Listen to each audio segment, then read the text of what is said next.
अभी की खबर यह है कि यूरोपियन यूनियन पर भारत की कड़ी कार्रवाई का ऐसा असर हुआ है कि पूरा यूरोप तेल के लिए तरस गया है। भारत के सामने यूरोपियन यूनियन के 19 देश घुटने टेकने और मिन्नतें करने पर मजबूर हो गए हैं।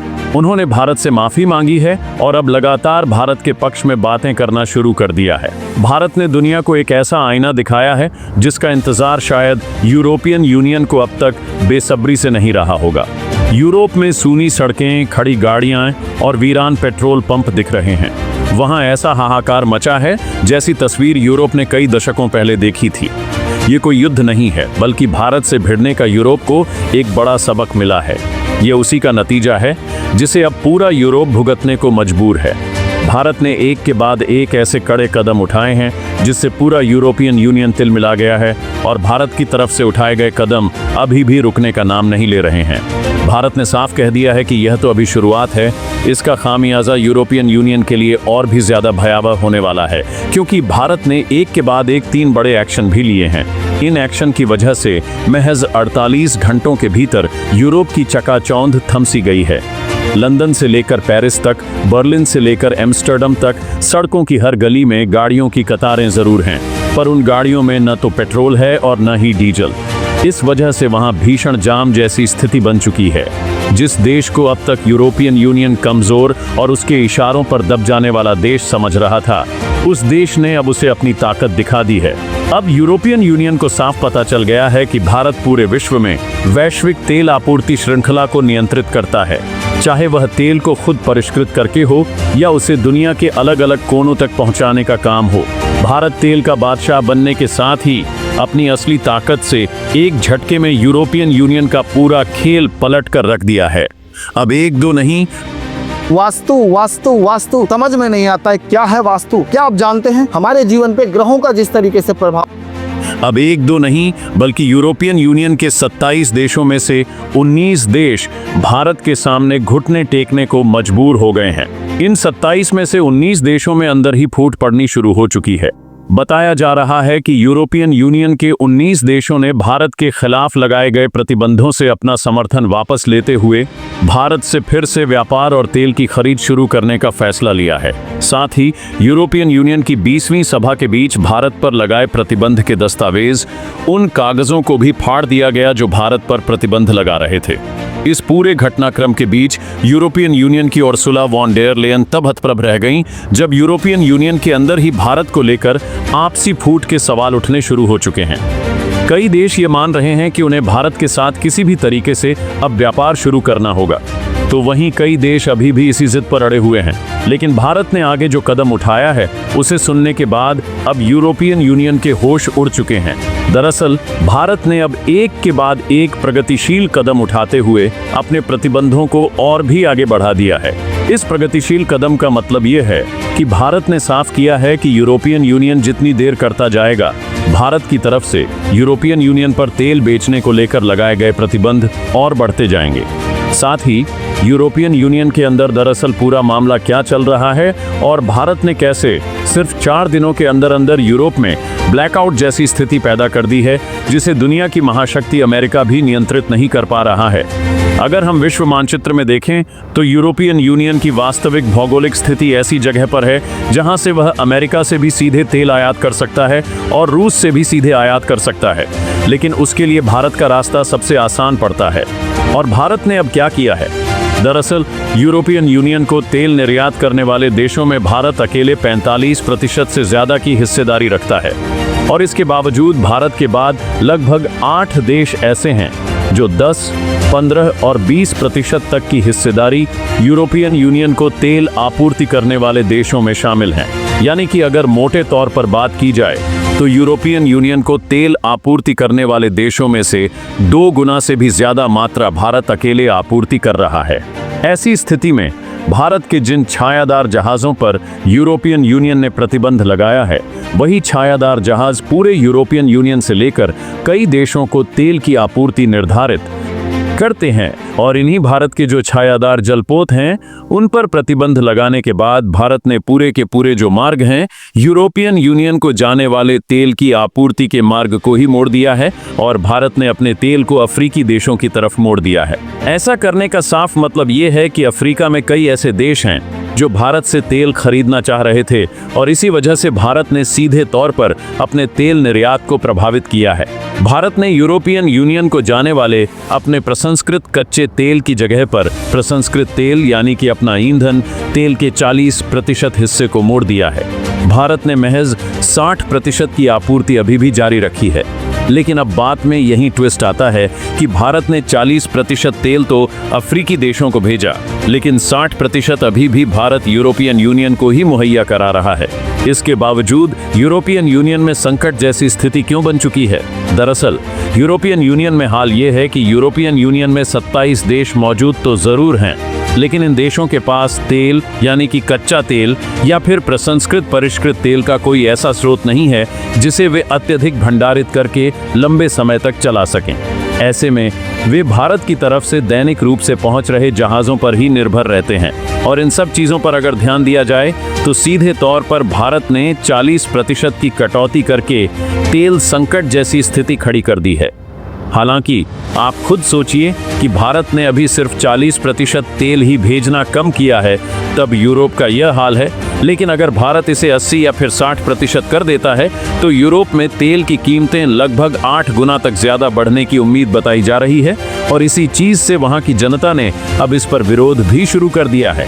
यूरोपियन यूनियन की बैठक के बीच कुछ फुटेज सामने आए जिनमें भारत को लेकर कई सारे देश समर्थन में खड़े हो चुके हैं। उनका कहना है कि भारत से प्रतिबंध जल्द से जल्द हमें हटा लेना चाहिए, वरना यूरोप की सड़कों पर लोगों का तांडव शुरू हो जाएगा।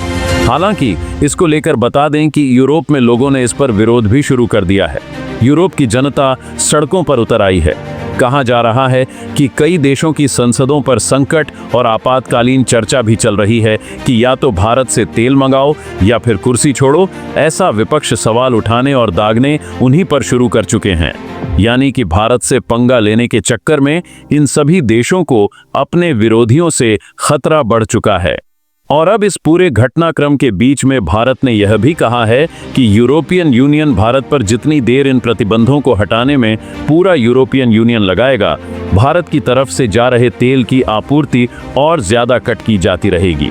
यानी कि जो अभी 40% पर है वह धीरे धीरे 45, 50, 60 और यह आगे भी बढ़ती जाएगी।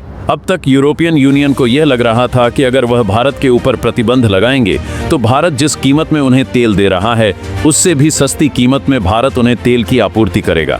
लेकिन भारत ने दिखा दिया कि अगर ऐसा किया जाता है तो भारत तेल की आपूर्ति को नियंत्रित करके वही कीमत को और ज्यादा करने जा रहा है। साथ ही भारत ने यह भी साफ कर दिया है कि अगर यूरोपियन यूनियन भारत से प्रतिबंध हटाने में देरी करता है तो सीधे तौर पर भारत अब तेल की कीमतों को प्रति हफ्ते 10% तक का इजाफा करता जाएगा। अब आप यह सोच रहे होंगे कि क्या यूरोपियन यूनियन भारत के ऊपर इतना ज्यादा निर्भर है? तो इसका जवाब है हाँ, बिल्कुल, इससे भी कहीं ज्यादा जितना आप सोच रहे हैं। दरअसल यूरोपियन यूनियन की सबसे ज्यादा ऊर्जा की खपत 2 ही देश पूरी करते हैं। एक भारत जो तेल के माध्यम से है, दूसरा गैस के माध्यम से रूस है। और यूरोपियन यूनियन की तरफ से उठाए गए कदम न सिर्फ भारत के खिलाफ थे बल्कि रूस के खिलाफ भी थे। और इसीलिए रूस ने भी तेल आपूर्ति को नियंत्रित कर दिया है। यानी कि जो यूरोपियन यूनियन को तेल आपूर्ति की जगह गैस आपूर्ति रूस की तरफ से गैस की आपूर्ति की जा रही थी, उस पर भी रूस ने नियंत्रण करते हुए कुछ सीमाएं लगा दी हैं, जिसके चलते यूरोप की चकाचौंध खत्म होती नजर आ रही है, क्योंकि वहां पर ऊर्जा के स्रोत कमजोर होते दिखाई दे रहे हैं। अब इस पूरे घटनाक्रम में अमेरिका की एक बड़ी एंट्री सामने आ चुकी है। यानी कि जो इस पूरी घटनाक्रम का मास्टरमाइंड था, दरअसल अब तक वह पर्दे के पीछे से बैठकर कठपुतली की तरह यूरोप को नचा रहा था। और वह यह भी सोच रहा था कि वह भारत को भी उसी कठपुतली की तरह नचाएगा और भारत को अपने इशारे पर चलाएगा। लेकिन अब यह पूरी चाल जब उल्टी पड़ चुकी है तो यूरोपियन यूनियन का एक बड़ा अहम विभाग संयुक्त राज्य अमेरिका के पास पहुंच चुका है। यानी कि अमेरिका के पास पहुंच चुका है और अब अमेरिका की तरफ से सीधे खुला बयान भी सामने आया है। शब्द बहुत कठोर हैं, जरा सुनिएगा। यह शब्द अमेरिकी राष्ट्रपति डोनाल्ड ट्रंप के एक सांसद की तरफ से बोला गया है। हम आपको बर्बाद कर देंगे भारत। यह शब्द किसी और के नहीं बल्कि एक सांसद के हैं जो बिल्कुल विश्वास करने लायक नहीं है। लेकिन अमेरिकी राष्ट्रपति डोनाल्ड ट्रंप के एक सांसद ने इस शब्द का इस्तेमाल भारत के लिए किया है। और ऐसा क्यों किया है यह भी जान लीजिए। उन्होंने कहा है कि भारत अगर रूस के साथ अपने तेल की खरीदारी कम नहीं करता है तो हम भारत पर प्रतिबंध लगाकर भारत को बर्बाद कर देंगे। और यह तब बोला जा रहा है जब भारत ने यूरोपियन यूनियन के सभी फैसलों का विरोध करते हुए उल्टा एक्शन ले लिया है यूरोप पर। I can guarantee once you start trading with AI, you'll never want to go back to doing it manually. The result? European union के सभी फैसलों का विरोध करते हुए उल्टा एक्शन ले लिया है यूरोप पर। अब जब यूरोप फंसा है तो अमेरिका खुलकर उसके समर्थन में भी उतर चुका है। यानी इस एक बात से पूरा माजरा साफ हो जाता है कि यह सब कुछ किया धरा अमेरिका का है।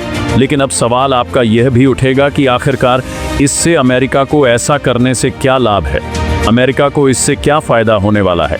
दरअसल अगर वर्तमान स्थिति में बात की जाए तो भारत जिन देशों से कच्चा तेल खरीदता है, आपको यह बात तो पता ही होगी, भारत कच्चे तेल का कोई बहुत बड़ा उत्पादक नहीं है, लेकिन भारत विक्रेता जरूर है। अब आप ये सोच रहे होंगे कि जब हम उत्पादन नहीं करते हैं तो दुनिया के देशों को बेचते कैसे हैं?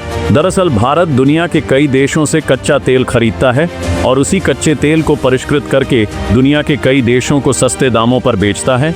इसके कई कारण हैं। दरअसल अमेरिका का कच्चा तेल काफ़ी महंगा है अगर तुलना की जाए रूस से, और दूसरी बात, अमेरिका के प्रतिबंधों के चलते रूस भारत को सस्ते दामों में अपना कच्चा तेल बेचता है, जिसे भारत परिष्कृत करके अपना मुनाफा कुछ फ़ायदा जोड़कर दुनिया के कई देशों को सस्ता तेल आपूर्ति करता है, और यूरोप भी उनमें से एक ही है। और दूसरी बात, भारत रूस के बाद दूसरे नंबर पर अमेरिका से ही कच्चा तेल खरीदता है। अब आपको समझ में आ गई होगी पूरी कहानी। दरअसल अमेरिका चाहता है कि भारत रूस के साथ कच्चे तेल की खरीदारी में कमी करके इसे अमेरिका की तरफ स्थानांतरित करे, जिससे अमेरिका का भारत के साथ जो व्यापार घाटा चल रहा है उस घाटे की पूर्ति इस तेल की खपत से की जा सके। लेकिन ज़रा सोचिए कि अगर भारत को, हालांकि ये सटीक राशि नहीं बता रहे, हम आपको बता रहे हैं कि अगर मान लीजिए कि 60 रुपये में रूस से भारत को एक बैरल तेल मिल रहा है, लेकिन अगर वही 80 रुपये में एक बैरल अमेरिका से मिल रहा है तो भारत को फायदा किससे है? रूस से है। और अगर रूस से है तो भारत क्यों अमेरिका की तरफ ज्यादा स्थानांतरित करेगा? हालांकि ऐसा नहीं है कि अमेरिका से भारत नहीं खरीदता है, लेकिन इस उच्च मूल्य की वजह से भारत इसकी मात्रा रूस की तुलना में काफी कम रखता है। लेकिन अमेरिका चाहता है कि वह मूल्य भी कम न करे और भारत उससे खरीदारी भी बढ़ा दे, और इसलिए वह भारत को प्रतिबंधों की धमकी दे रहा है। कभी खुद देता है तो कभी यूरोपियन यूनियन की तरफ से यह काम करवा रहा है। अब आपको यह पूरी घटनाक्रम समझ आ गई होगी, लेकिन भारत के ये प्रगतिशील कदम जो इस वक्त कार्रवाई के लिए गए हैं वो दुनिया को चौंका देने वाले हैं। और अब दोस्तों, आपको हमारी यह वीडियो कैसी लगी? Comment box